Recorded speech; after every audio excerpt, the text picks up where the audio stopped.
Welcome back. So far, we've had a spin around the world of Formula One with Andrew Westacott, the former F1 boss. Had a look under the bonnet at the AFL with Matthew Chun as we look into sport and the business of sport with a property lens. Max Schiffman, welcome back.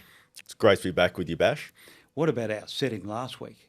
Yeah, pretty spectacular backdrop. For those who didn't get to watch, you really should check out the YouTube because amazing backdrop of Marvel Stadium behind us. Pretty awesome spot to watch from. Now, we've got a special guest this week, Max. He's a media original, a legend of racing. John Rothfield. An OG, you might call me. Yes, you are. Thank you very much. Dr. Turf, it's always great to talk to you about all things sport, but in particular racing. I suppose we've got a wide scope we can chat about with you today, but let's look at racing. It's in a perilous state around Australia at the moment, but in particular, Victoria's in a really, really struggling space. Can you give us a summary of why that is the case at the moment? Yeah, it's a good point. It is struggling at the moment. I think the industry itself it's got to a very interesting point in time where racing, for the first time in the whatever it is they've been racing in this country for 150 years or more, it's not what it used to be, and it's lost its iconic position in the Australian sporting landscape for any number of reasons.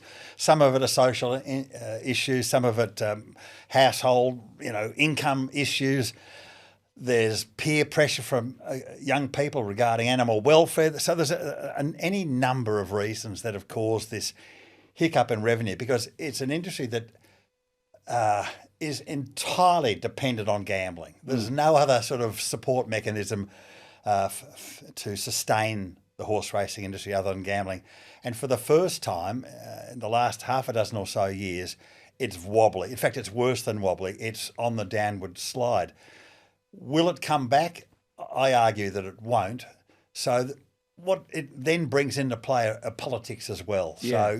So, racing here in Victoria is made up of, it's run by Racing Victoria, which is made up of a board of stakeholders representing different facets of the industry. So that causes its own issues. Then you get in a prize money war with New South Wales, which was a bit of, mine's bigger than yours sort of stuff. A bit of smoke and mirrors about New South Wales racing with a very aggressive CEO, Peter Volandis, who wanted to take on Victorian racing. So it's like a perfect storm of negative trends at the moment that are affecting not just Victoria. Victoria's hard hit as well, but also I think it's going to happen not just in Australia. I saw last week that for the first time ever, French racing was having a prize money cuts. Yeah. We don't want to end up like America, where it's just this minuscule boutique industry that involves only a small number of people, but unless some strong action is taken, that's where we're heading, which pains me to say that. Yeah, and Max, racing, the mythology and the psyche of racing, as Dr. Turf mentioned, has changed in Australia. But the asset base of Victorian racing is interesting. A lot of land, a lot of upkeep, and with the prize money wars, you've got those competing facets. But other clubs looking to maximise the return on their assets, being the land. Well, if you look at the Victorian clubs, they're sitting on some very, very prime real estate in many cases. So, if you run through some of the top clubs, you've got Caulfield, you've got Flemington, you've got Sandown. All of these are actually now in the midst of very established areas sitting on very, very large land values or asset values. And the question becomes, how do you sort of unlock that value in an enterprising way that lets you then reinvest in the sport? Sandown's a great point, Max, because that caused really a change of a board at the Melbourne Racing Club, which owns Sandown. There was a fight over the proposed sale of the Sandown Racecourse, which I've got no idea. You're the property bloke. We can see that with your pants and your shirt. But what would that land be worth? I'm assuming hundreds of millions of dollars. Yeah, that's right. They're talking about a yield of somewhere between 4,000 and 7,000 homes potentially on that site. Yeah. So it's an enormous housing opportunity in the midst of an established area in Springvale, but then you've also got this sort of tension where you want to maintain the sport and keep it running, and that's where you had the whole board spill come into it. You did. I was only a kid when Sandown was open, which I think was mid-60s. But it's a workhorse racetrack too. We race. There's actually two courses there, despite the fact it's known as Sandown. There's 2 separate courses, hillside and lakeside. It's a real workhorse track for the industry. There's no training facilities there, but there's huge amounts of land there, inside the track and also surrounding the track. So, you're talking of hundreds of millions of bucks. Racing needs to shore itself up because, as I said, I don't think those revenues are ever coming back, the ones derived from gambling. Part of me loves the track. I've been going to Sandown, for 50 odd years, but I also recognise the necessity for racing to shore itself up for the next 50 years. And does that mean a governance change, as in a more unitary structure? Surely all clubs with all committees have competing interests and so forth. It's not a streamlined structure by any means, is it? No, it's not. But I also think the clubs want to work out whether they're running racing clubs or whether they're property developers. Right. I think that line gets a little bit blurred at times. But the Moonee Valley one's been relatively successful, I think. Yeah, that's been going where for I used a to while. park my car now, there's 150 units there. We're seeing Caulfield. They've sold off all of the training, all the trainers that were there for 100. The Freedmans and Peter Moody and Kieran Mars. They've all gone. They've all gone to Pakenham and Cranbourne and Ballarat and so forth, which was controversial at the time. But speaking to the trainers as I do, they're all happy where they are. So. The teething, they may have sort of, been homesick there for about 10 minutes, but they're in state-of-the-art facilities and, that's been largely successful. It's a common position that many volunteer but asset-rich types of clubs have to undertake. So because you can't get the recurrent revenue out of the general usage of the sport, because gambling's reducing, because attendance is down, they're having instead to extract value from the assets and reinvest that into the survival of the sport longer term. You're seeing it in golf clubs all over the place, clearly racing. There'll be other sports as well where you're seeing the same dynamic. You need to have that sort of war chest that's generating a revenue that's supporting the underlying sport for it to survive. That is unfortunately one of a number of issues facing racing at the moment. The club structures here in Melbourne. There's bigger issues at play and bigger problems they've got outside of them as well.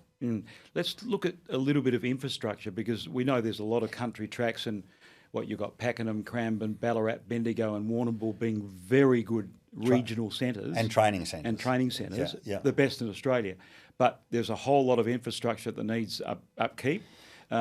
Is that possible under the current structure with the current revenues? Well, I always ask myself, what are we going to look like in 10 or 15 years' time? And as I said, because we are an industry that is supported virtually 100%, I mean, there are media rights as well, but virtually 100% by gambling. Gambling has, for what the reasons I mentioned earlier on, gambling is on the wane. Racing turnover is on the wane. You ask yourself, is it ever coming back? My gut feeling is it won't. I've actually got 3 kids, 2 around about 30, 1 in their mid-20s, grown up in a racing household, been going to the races since they were kids, have known that I've owned horses and gambled for a living and been in the media and so forth. I would say 2 of them hate racing and one of them has no interest in it.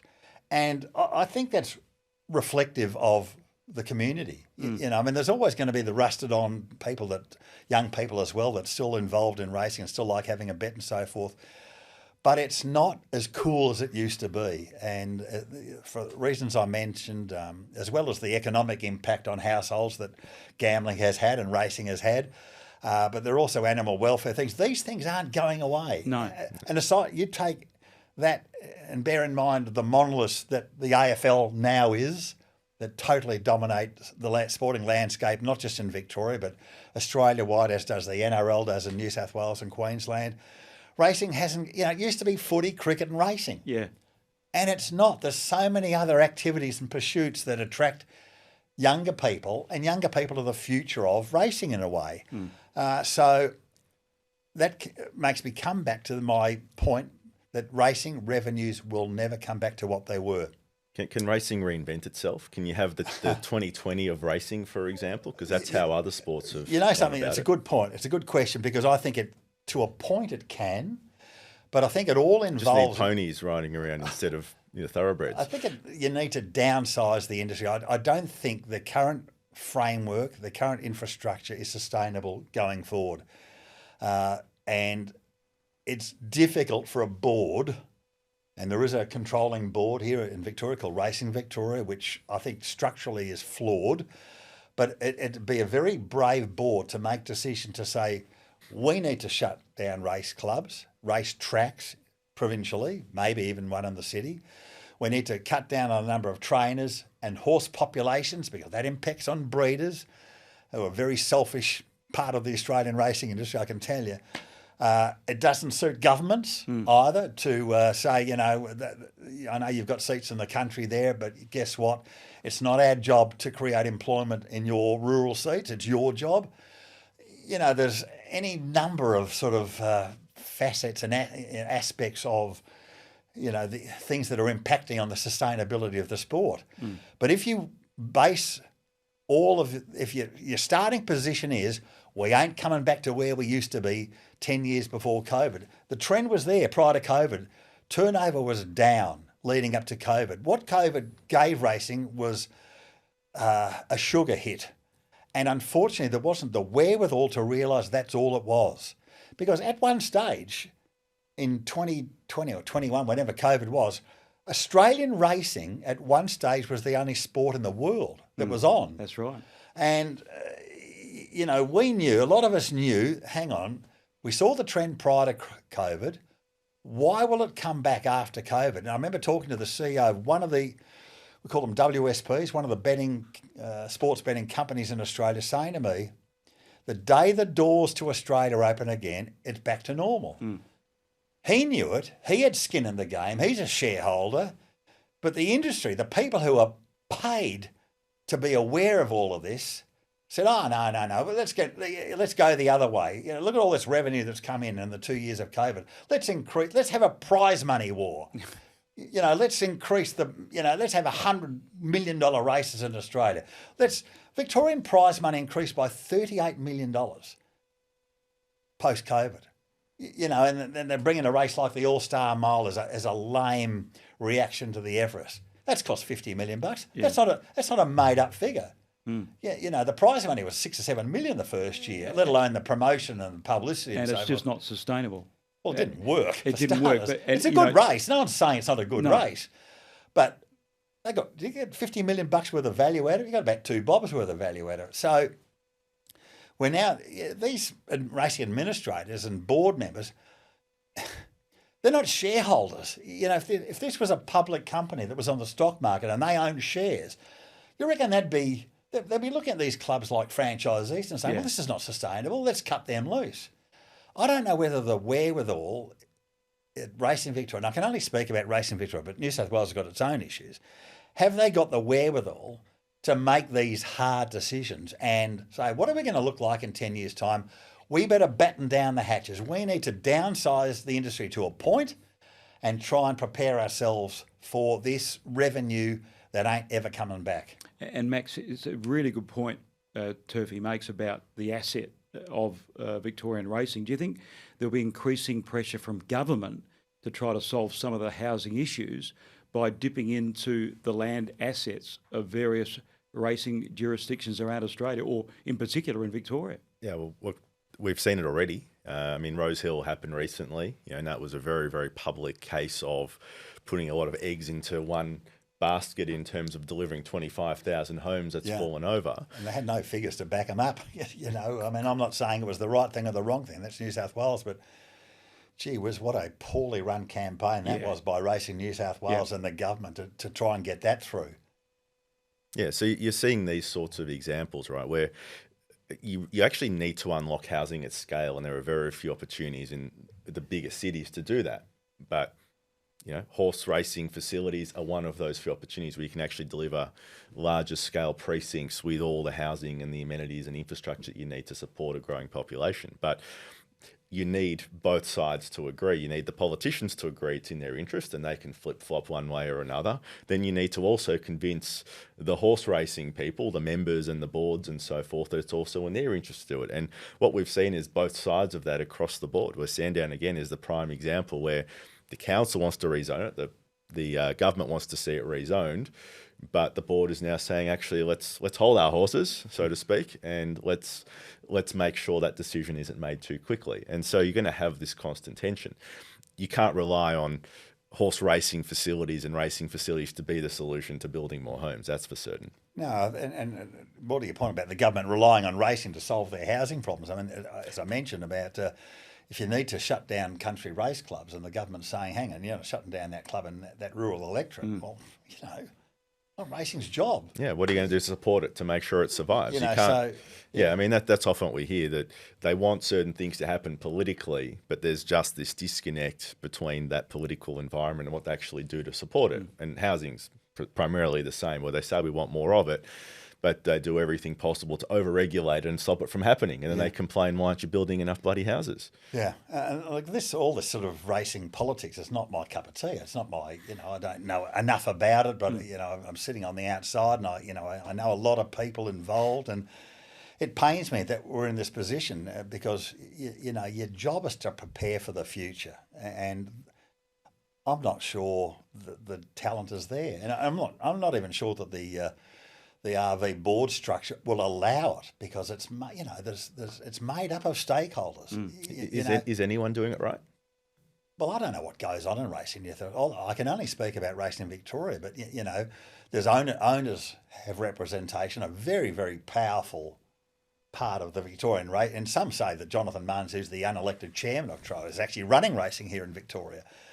But do you reckon they're going to vote for prize money cuts, or do you reckon the breeders are going to vote for less race meetings and less horses because it affects the prices that they're selling their yearlings for? Yeah, but something's got to give it eventually. Something's going to give. Yeah, and when you've got it's that old cliche of Paul Keating's, when you've got self-interest, having a big say and a number of votes on this board of RV, you're going to get nowhere. Because no one's going to make no one's going to say, I better make a decision in the best interest of the racing industry and not just the stakeholders I represent. Yeah. Or the status quo. It's sort of like racing's BlackBerry moment. The whole story of BlackBerry owning the mobile phone market. Then the iPhone comes out and BlackBerry just kept saying, oh, no, we don't have to worry about them. We control it. And then within a handful of years, the company was gone. Like Kodak. Yeah, there's plenty of examples like that. It's not being able to look beyond the status quo and what's here today and to the future. Yeah. People, the industry has this, because it's a 364-day-a-year industry, the people in it, and they're all good people and hard-working and passionate about their sport, but it is a bubble. I can't think of any other sport or industry that lives in a bubble like racing does. Yeah. So you don't really have a full understanding of the perception of racing outside the industry. Yeah. And having worked in the general sports media as well as the racing media, I talk about this with my brother the whole time. My brother, does he have a bet? Yeah, he has a bet, but that's all he does. He has a bet. Every time I talk to him about what's going on the boards and the industry and turnover, he says, who cares? He keeps saying to me, no one cares. No one cares outside of racing. And unfortunately, I think he's right. That's where we are at the moment. And John, just changing tack a little, you do a podcast with Kevin Bartlett. Yes, I do. Have a lot of fun, and you get a few people offside as well, don't you? Oh, it's not my style, David. But look, I made some strong comments about racing Victoria, largely because my interest obviously is in the media, and they have two major media assets being racing, RSN, the radio station, and racing.com. And I've worked at both of them, in particular racing.com, as a contractor, not as a full-time employee, but I've been in the media for 40-odd years. I know what's right. I know it works. I know who doesn't work. And I've never worked in a more inept environment than these ones. And it's easy to say, that CEO, that chairman, that executive there, head of contact there, they're no good. But you know what? They put their hand up and say, I'll do that job. But they report to boards. They are appointed by boards, they report to boards, and they are responsible to boards. So you've got to say, the buck ends with the boards. They've allowed a great asset like racing.com to meander along for 6-7 years, ineptly run, has, I'll give you a good example. I've got a chat group on a Saturday. There's 10 or 12 punters, and we all talk. Some of them are $10 punters, some of them are $100 punters, some are $1,000 punters. But we talk about racing. One or two of us are in the media, but we're all racing people. And all of us, over the last 2 or 3 years, on a Saturday, have drifted off from racing.com as our platform of choice on a Saturday. We've all gone to Channel 7. And there's something in that, I reckon. You know, like there's always going to be rusted on punters. They're always going to stick with racing.com. But the inability of racing media to entertain people is breathtaking. You know, it ain't rocket science. But they just have this cut and paste formula of presenting their racing that hasn't changed for 100 years. There's no will to do it either. There's no, at executive level, let alone at board level, to say, you can't keep doing that. You know, I look at the guys on Racing.com, for instance, I don't want to, you know, like I know them all. I say, smile. Just smile when you're on air once. You know, just tell me, show me you're enjoying what you're doing. Obviously not backing enough winners. But, John, it comes to a solution stage, but do you think it's not too dramatic to suggest that government needs to weigh in on this and change the structure of racing, because it's not going to change within its own sport? It's happened once before. Martin Pakula got fed up with Racing Victoria and he got involved at one stage. But I think even the model that's in place now, where all these stakeholders, owners, breeders, trainers, the clubs, the country clubs, country racing. Why is there country racing Victoria in the first place? Why isn't it just part of Racing Victoria? They've got a certain number of votes. There's too much self-interest. There is too much self-interest. There is no, as I mentioned before, no breeder's going to, you know, rubber stamp cutting back foal numbers. You know, the Trower's not going to rubber stamp a reduction in prize money, which is desperately needed because of that, just as a reaction or a balance to that ridiculous prize money war they got into with New South Wales. The current structure is fundamentally, you look at how the VFL was broke, wasn't it? The VFL was made up of representatives from the clubs. Until the AFL came in and independent commissioners made up the AFL, you know. Same in the Premier League in England as well. Yeah, so, and then I look at the media here, which is completely and utterly gagged. This racing media is gagged from talking about any controversial issues with racing. And I made the point on the podcast with KB. You know, look at the change that's recently happened at the AFL with Laura Kane and Greg Swan coming in from Brisbane, you know, probably the most, you know, successful club football manager, CEO in recent times. And the media pushed that. The media was not happy with the way the AFL was being run, and the AFL responded. There's no criticism of racing, zero. I'm telling you, you are forbidden to criticise RV if you work on one of the racing platforms, be it RSN or racing.com. You're forbidden. You cannot do it. And therefore, there's never any questioning of poor decision making. So it's a huge problem that racing's got, a huge problem. When you've got a gagged press, in my mind, you're putting up your hand and saying, we're a weak sport. We are weak. You know, we can't respond to criticism. Don't you dare question our decision-making process. Yeah. And there can never be any change when that's your position. Yeah, and there's so many different competing sports these days. You need to be forward-thinking and sharp in management. But they live in this bubble. You know, they think racing's as relevant today as it was 20 or 30 years ago, let alone 50 years ago. And it ain't. And we haven't even got into some of the more humorous stories in your career either. What would they be? Okay. I'm sure there's plenty. Well, I just don't spring to mind at the moment, other than being sacked by any number of media outlets over the journey. John, racing's always been about, you know, different characters on the racetrack and such a rich diversity of society in Australia. Yeah. Is that the way you found it? No doubt. Yeah, everybody's equal on the racetrack. There's only two places that everyone's equal: on the racetrack or when you're 6 foot under them. It's such an egalitarian, you know. One Derby day, 30-something years ago, I got asked for my Derby tip by two people within 10 seconds of each other. One was Peter Costello, who was the then Treasurer of Australia, and the second one was Tony Mockbell, who was a fairly colourful identity in the Melbourne landscape. And I just thought, there you go. I mean, does that sum racing up? Yeah. Where, you know, Did you give them the same tip? No. Mockbell got the A set. Costello got the B set. I'm not a complete mug. Yeah. But yeah, it is such a wonderful melting pot, you know, the racetrack. And not so much these days, but it was such an exciting place to be. The betting ring, you know, 10, 20, 30, 40 years ago, it was a very, very vibrant place. Yeah, and some of the stories, and you know, even the bookmakers, the rails bookmakers at Flemington, 100%. You know, as far as the eye could see, and just colourful in their execution of their trade. yeah, they were. You know, and they were taking on gangsters and businessmen and lawyers and politicians, and there were no corporates in the time at that time, and it was. I mean, I've got a Melbourne Cup racebook from the 1930s, and the one amazing, you open it and there's about 8 pages of bookmakers, whereas you can go this weekend, where I don't even know where they are this weekend, Sandown or Caulfield, wherever it is, and there might be 20 or 30 bookies there or whatever.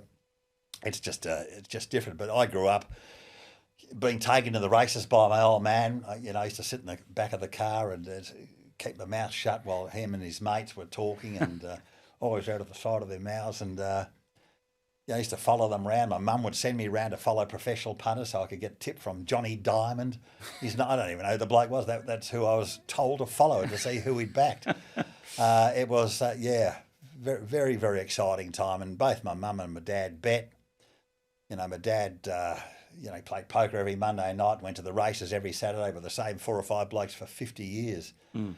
And my mum bet she was a mug, and the SP would send the person to collect off my mother every week. It was never the other way. My mum paid every week. So that was just the household I was brought up in. It was just a gambling household.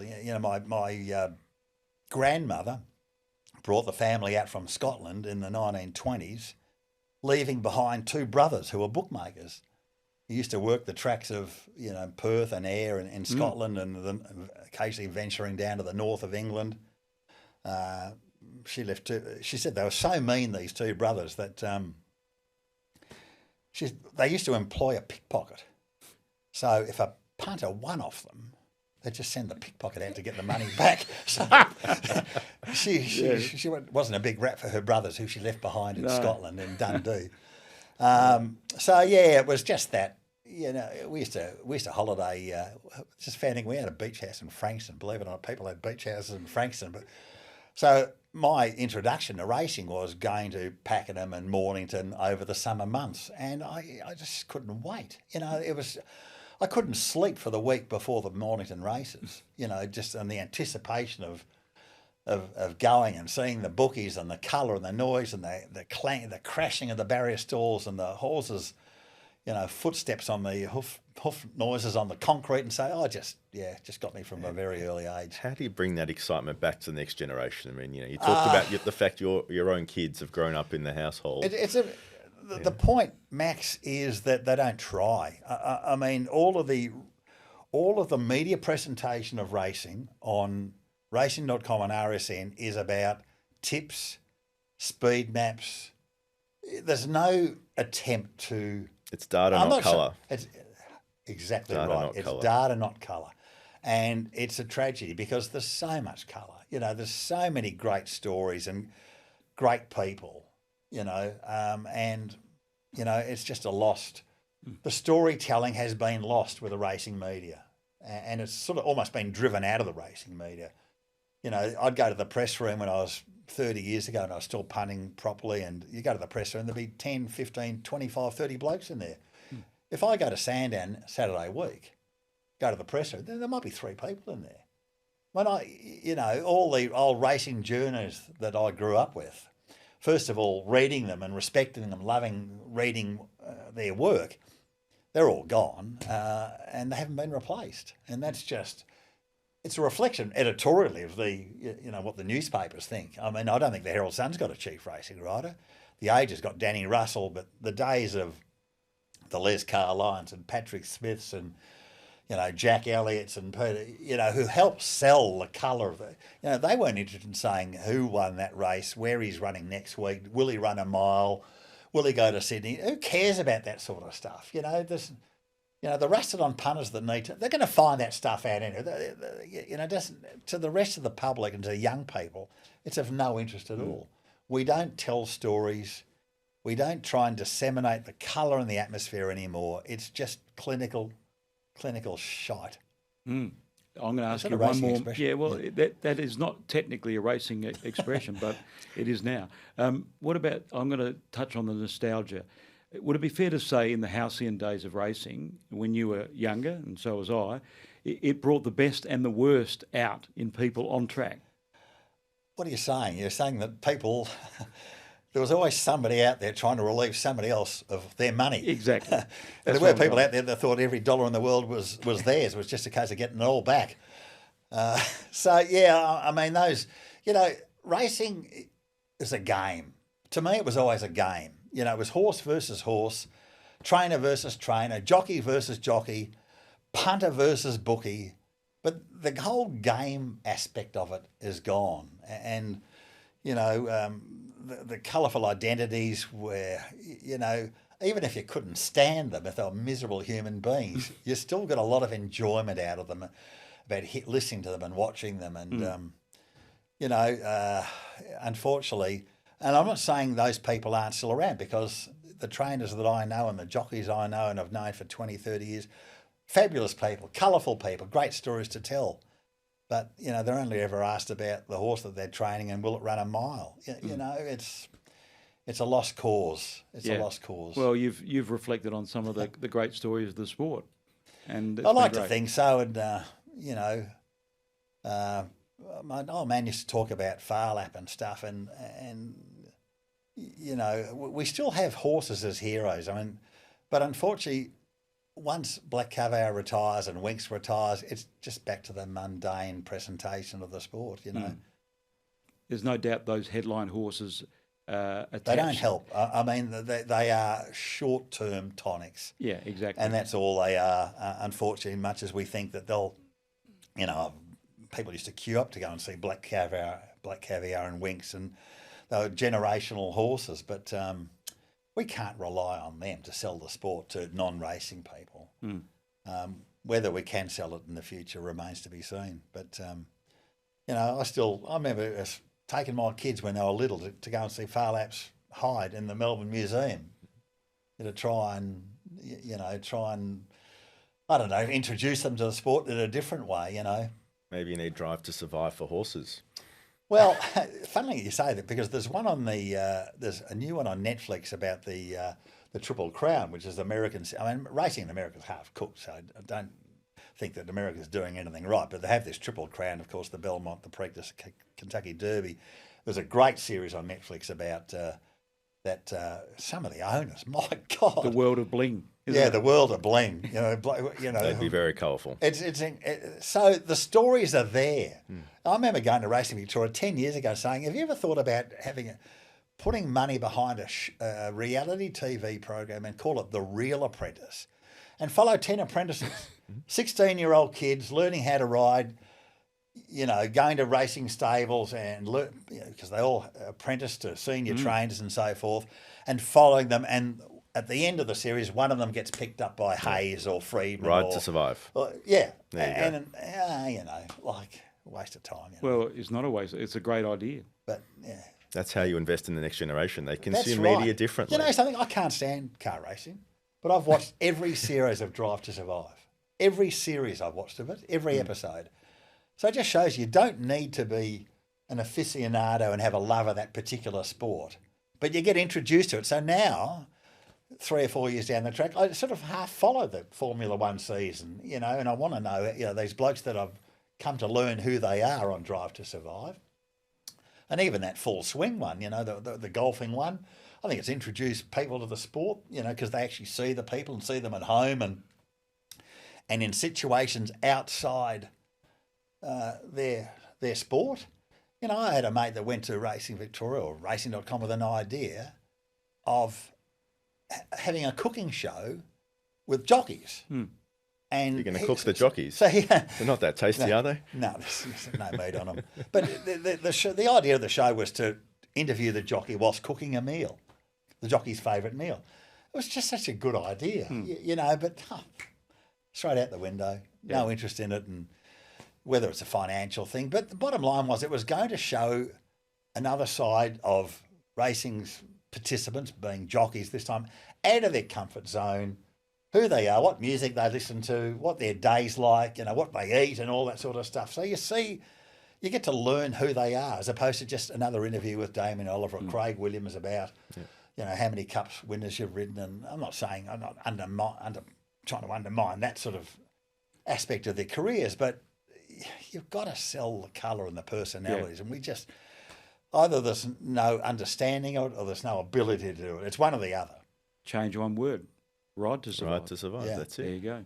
Well, the real apprentice. It was because all kids start out at the age of 15 or 16. They go to apprentice school at Racing Victoria, and they practice on the mechanical horses and then start riding horses and a bit of track work and then building up to trials and then get their licenses after they've ridden in a certain number of trials and then get indentured to a senior trainer where you serve your apprenticeship until you ride a certain number of winners, at which time you lose your claim or you turn 21 or whatever. You can't tell me there's not fabulous stories to tell. They've all got a story, Well, thanks for telling your story. Well, thanks.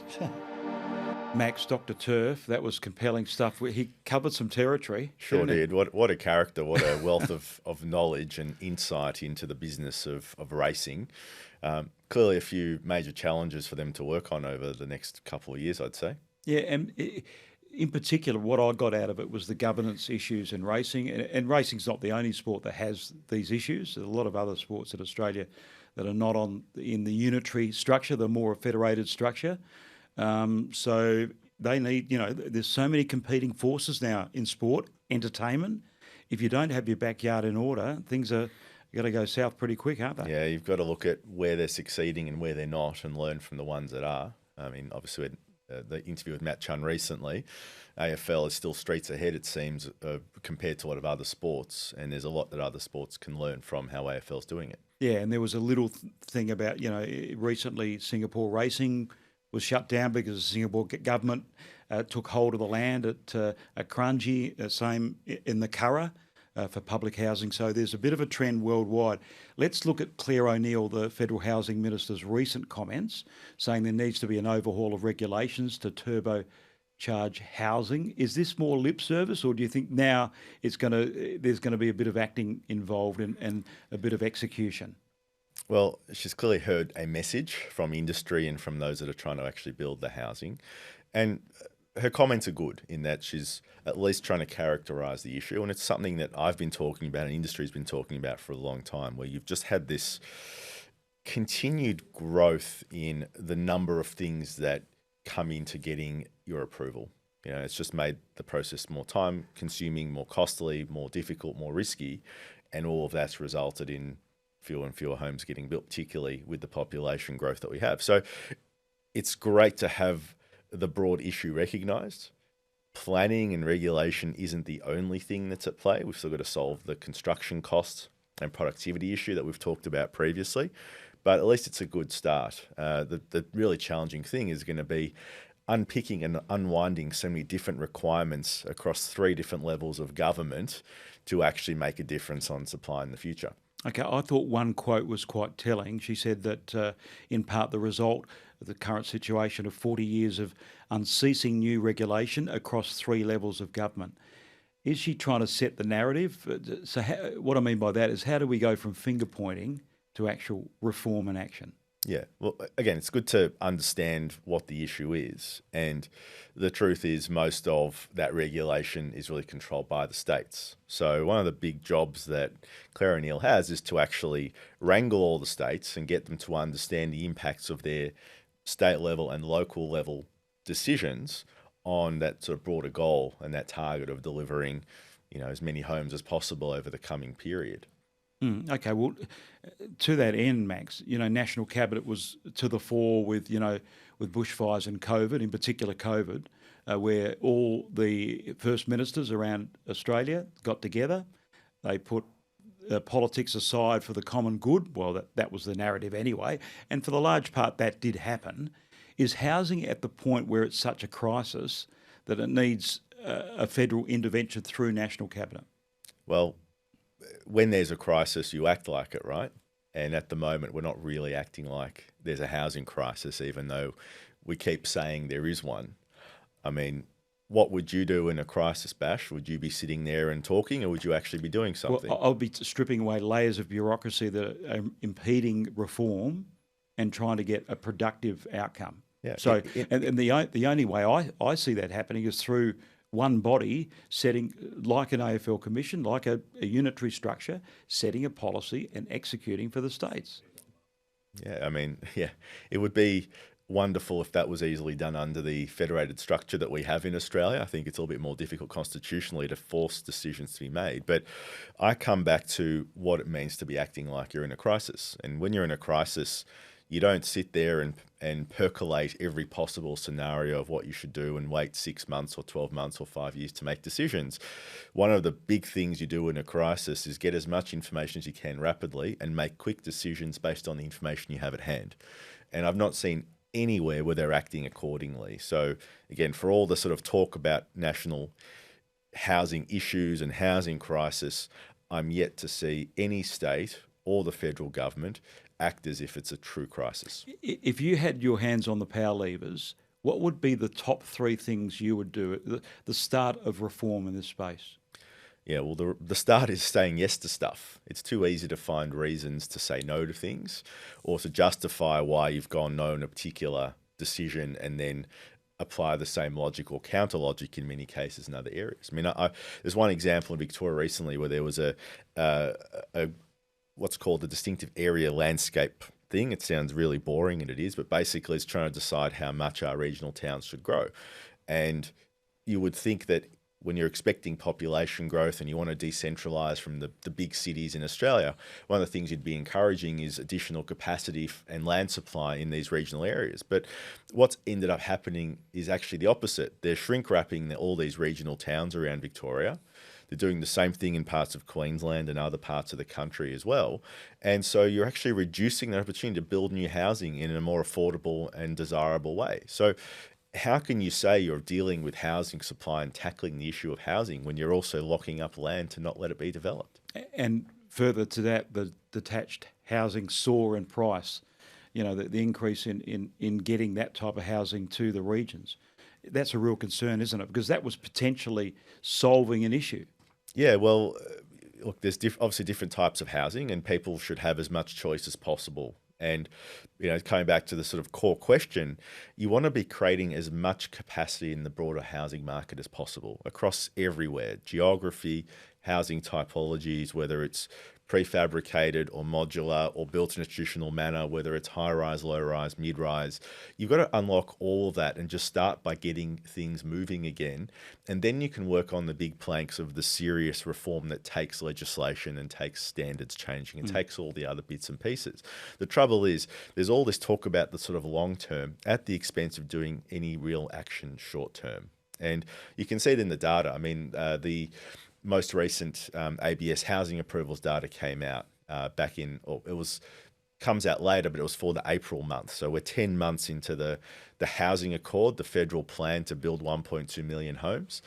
And based on the numbers for the first 10 months of the year, we're on track to see about 185,000 approvals against a backdrop of needing to build 240,000 homes a year. And just for people's benefit, not every approval becomes a house. Many of them never see the light of day. And so that 185 might translate to about 170,000 additional homes. So you've got a 70,000 shortfall in the first year of this 5-year plan. And you're not going to go from building 170,000 one year to 270,000 the next year, which is kind of what the math says you have to do. And that's because we're taking too long to act. We're already nearly 3 years into this housing accord, this sort of big plan to build many homes around Australia, but so little has actually been achieved. It's really saddening to see. And you've got voices like mine out there saying, well, here are some things you can do. Here are projects that would make sense today. Here is where people want to be. Why don't we just say yes to some stuff and get on with it? And you get the computer says no answer. When you look at the politics though, Max, there's every chance we've got a point in time now where Labor has a pretty substantial mandate. The Conservative Party is struggling for relevance right now, isn't this the time to push through reform? Well, again, it could be, but there's only so much that the federal government controls. Yeah. They still rely so heavily on those state planning schemes and planning policies and building regulations, which are supposedly nationalised but actually get picked and chosen at state level. So there's no sort of unified approach to how all those things roll out across the country.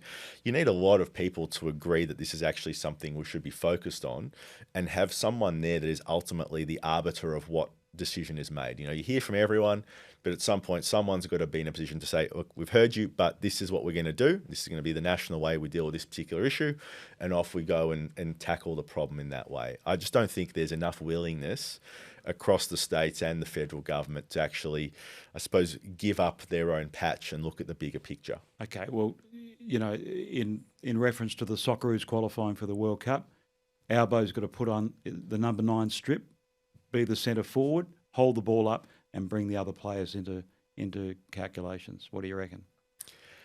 I don't know how good Albo's soccer skills are. Does his Italian heritage sort of translation to his abilities on the football field? Absolutely not. Can confirm that. Yeah. Well, look, he's got a team, and he can only handle the bits that he can, which are what fit in the national sphere, in the federal sphere. But the federal government has one really big advantage, and that's a really big checkbook. So you can either be the minnow team or you can be playing at the top of the Premier League. They have to be the Premier League dishing out checks to say, we're going to make these things happen. And they've committed to some of those things through the federal campaign, but they're going to need a lot more of that to actually get some real outcomes. Yeah, it's going to be interesting the next 6 months in particular. But today's been terrific, having a chat with Dr. Turf and sort of teasing out some of the solutions to housing in Australia. Yeah. Well, look, we're not going to be able to rely on just rezoning race courses to solve the housing problem, but they might be a component of it. And I'd say it's incumbent on every state government, particularly in the major cities and also in the regions, to look at all those sort of larger scale opportunities that can be unlocked short term to make a contribution towards that larger goal. Good on you, Max. See you soon, mate. See you next time. And we'll see you soon on the home ground.